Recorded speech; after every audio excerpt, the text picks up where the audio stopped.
In today's press conference, Premier Doug Ford repeatedly compared Toronto's City Council to that of Los Angeles. I went through their City Hall, and when I told the city councillors in Los Angeles we had 44 councillors and we had about 2.8 million people roughly, they looked at me like we had 3 heads. LA has 15 city councillors representing their 4 million people, but we took a closer look at exactly how the people of LA are represented.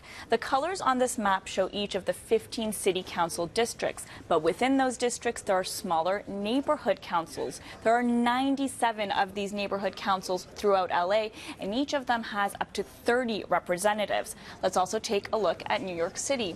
51 councillors represent their 8.5 million people, but again, within each borough there are smaller community councils represented by all the colors on this map, and each of those has up to 30 members appointed by the borough president. So how does that compare to other large cities in Canada? Montreal City Council is made up of 64 elected representatives, or 1 for 27,000 people. By comparison, Calgary has only 14 councillors, each representing about 90,000 people. Under Ford's plan, each of Toronto's remaining 25 councillors would represent as many as 112,000 people. People complain about, the slow service at City Hall. Now, imagine what it will be like when that happens. Christian Tobin spent 5 years at Toronto City Hall working for former Ward 22 City Councillor Michael Walker.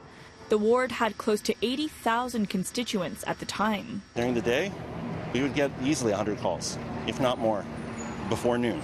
How many of those calls would you say were urgent calls that people needed help right away? I'd say as far as putting a percentage on it, I would say probably 35 to 40%. And that's not to say that the other remaining 60% weren't important.